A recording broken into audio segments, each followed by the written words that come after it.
I know all of us at one point or another in our lives have wondered, like, man, wouldn't it be dope to just have like no problems, no worries, no sorrows, no dangers, like just to be able to just skate through this life just blissfully, like with no problems and nothing like that, right? Well, guess what? I promise you, you don't want no part of that life. Today, we're going to talk about the gut-wrenching lows of life. That and more after the bumper. You're watching That Christian Fam. Thank y'all for joining us on That Christian Fam, aka The King's Realm. Please be sure to like this video. Make sure you comment on this video. I know a lot of y'all watch it, but please make sure you comment on this video. And please hit that subscribe button and make sure you turn on the notification bell so you can get all the latest updates anytime we drop any content. But listen, tonight we're going to talk about the gut-wrenching lows of life. And my mind immediately goes to an interview with Hall of Fame QB, former QB of my favorite team, the Dallas Cowboys. But anyways, Troy Aikman, and he was sharing in an interview about his thoughts on what he missed about the game of football. And even though he really enjoyed the victories and he really enjoyed the championships that they won, and he enjoyed all of those pleasurable moments in football when they experienced a victory, but then he went on to share about how he felt when they lost a game. And he said, the thing that I missed the most about the game of football is experiencing the gut-wrenching lows of a loss with the boys in the locker room. He went on to say that the pain that he experienced from a loss drove his passion even that much harder for the game, and it drove him to get better and want to improve day by day on his skills. The people that are sitting up on somebody's couch talking about didn't nobody love them as a child are not the people who came from humble beginnings, but it's the people who were the trust fund kids, who grew up with a silver spoon in their mouths, who grew up with everything at their disposal, but they lacked the love. Believe me when I tell you, you do not want a life filled with bliss and no hardships. Now, I know y'all really not convinced, so let me go ahead and leave you with 5 benefits of enduring hardships. Number 1, they keep you humble. The Bible says that pride comes before the fall.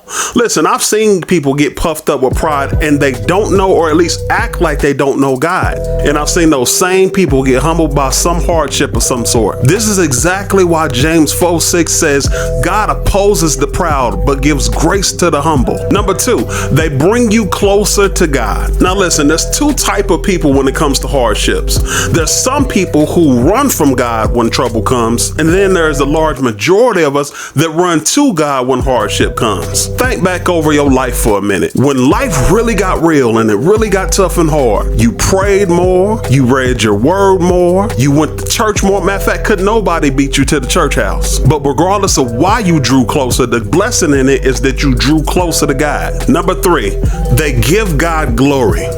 Listen, oftentimes we wonder why we endure storms, but one thing that we have to keep in mind is that storms are not just for us, but it's for someone else observing the fact that we're going through the storm. That's why we have to be careful about how we endure storms.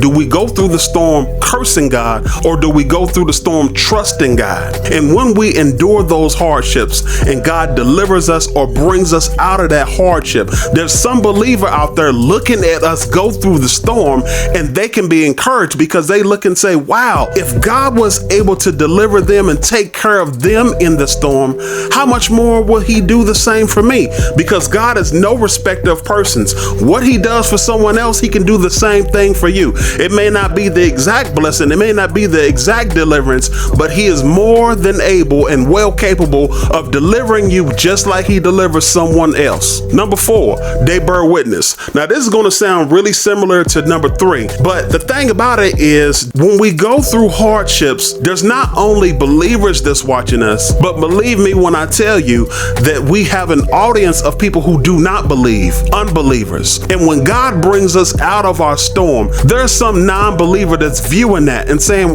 well, wow, they went through this. I don't know how they made it out of what they made it out of. Maybe there's something to this Jesus thing.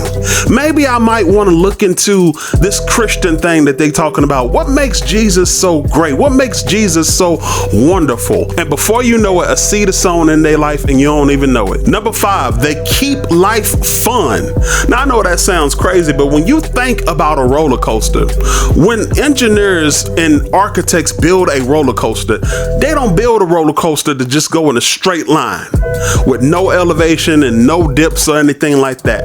When they build a roller coaster, it's supposed to be a great ride, right? It's supposed to be exciting, it's supposed to be fun. It's filled with twists, turns, dips, and yes, at times you even upside down. Don't that sound like life? Even when it comes to our relationships, most of us want our spouses to have some spontaneous bone in their body, right? It would be horrible to go through a life full of nothing but vanilla and you knew exactly what would happen every step of the way. I ain't got time in this video, but when y'all get a chance, go ahead and look up the writer of the hymn, Blessed Assurance. If you go to a piano and try to play a song, well listen, if you can't play a piano, it don't make no difference. But anyways, if a pianist, I don't even think I'm saying that right, but a person that plays the piano, if they go to a piano and they try to play a song, let's just go ahead and take Blessed Assurance since we talking about that song.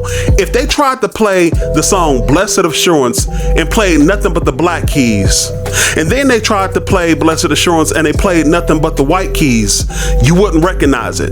You don't recognize the song by playing all black keys, and you don't recognize it by playing all white keys. But when you play the black keys and the white keys together, you recognize the song because it resonates with you. What am I saying? Life is not filled with all bad moments and it's not filled with all good moments either. But when you mix the two together, it resonates with you because it reminds you of something called life and being alive. I'm about to let y'all go, but listen, Ecclesiastes 9:11 simply says this: the race is not given to the swift nor the strong, but to the one that endures to the end. Thanks so much for watching.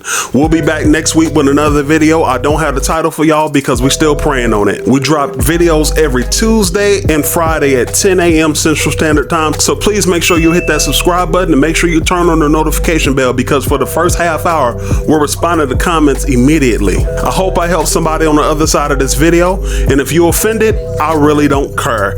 And I got a whole video entitled Why I Don't Care down in the description. This is Jermaine from That Christian Fam, aka The King's Realm, where we shape our worldview around God's reality. I'm out. If we speaking, I'm giving you very rare game. I always went and got it when they say I cut it. That's why the flow remains exclusive like a vintage Woolrich. Google it.